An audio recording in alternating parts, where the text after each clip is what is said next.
Delhi coaching हादसे पर उठ रहे सवाल। हादसे के पहले क्यों नहीं निभाई गई जिम्मेदारी? अधिकारियों पर उठे बड़े सवाल।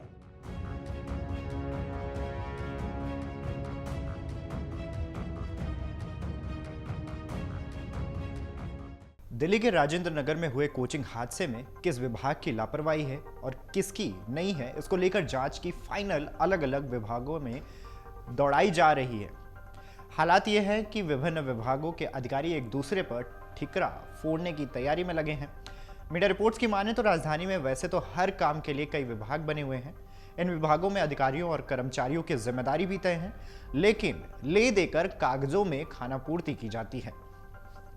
ऐसे में लोगों की जान चली जाती है, फिर कार्रवाई के नाम पर कुछ दिनों तक काम होता है, उसके बाद स्थिति फिर जस की तस। उदाहरण के तौर पर देखा जाए तो हाल के दिनों में करंट लगने से एक के बाद एक हादसे हुए जिसमें लोगों की जान चली गई। इस मामले में क्या कार्रवाई की गई, किसी को भी कुछ नहीं पता है। बीते वर्ष भी करंट लगने से कई लोगों की जान गई थी, उसमें भी यही स्थिति देखने को मिली थी। इस तरह के हादसे न हो, इसको लेकर विभाग कोई ठोस कदम नहीं उठाते हैं। यही कारण है कि हर साल हो रहे हादसों में बेगुनाहों की जान जारी है। अग्निशमन सेवा अधिकारियों ने बताया है कि कोचिंग सेंटर को लेकर फायर एनओसी का नियम नहीं है। इमारत में किस तरह से इस्तेमाल होगा, इस पर निर्भर करता है कि एनओसी दी जाए या नहीं। इमारत जिस विभाग के अधिकार क्षेत्र में आती है वो विभाग एनओसी के लिए अग्निशामक सेवा को कहता है। राव आईएएस इंस्टीट्यूट की एनओसी के लिए एमसीडी ने अग्निशामक सेवा को कहा था। इस पर निरीक्षण के दौरान अग्नि सुरक्षा को लेकर सारे उपाय सही पाए गए।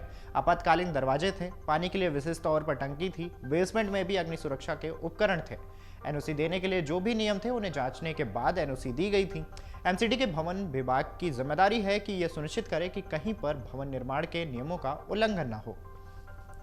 बहरहाल राजेंद्र नगर कोचिंग सेंटर की इमारत का नक्शा पास था।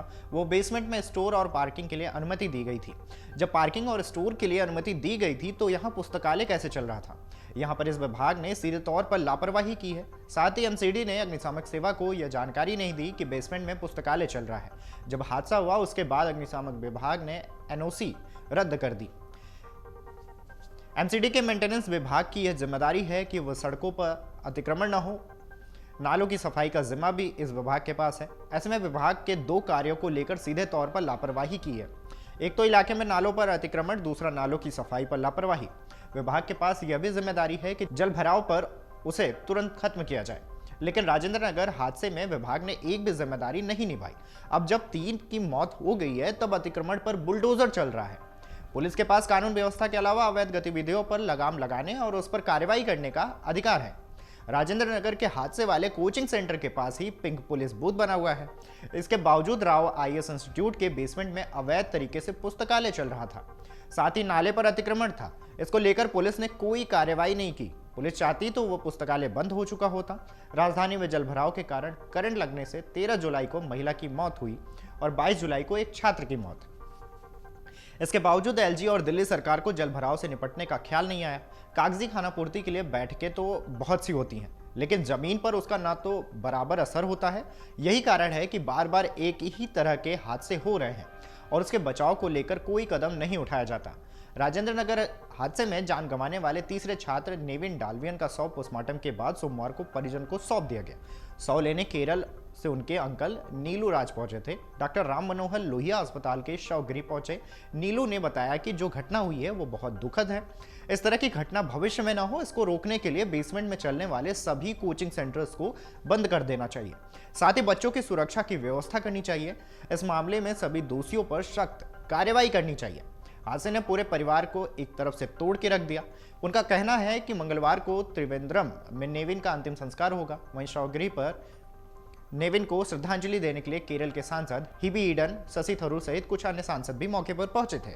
बता दें कि शनिवार को जलभराव के बाद कोचिंग सेंटर में पानी भरने से 3 छात्रों की दर्दनाक मौत हो गई थी। 2 शवों का पोस्टमार्टम रविवार को ही हो गया था।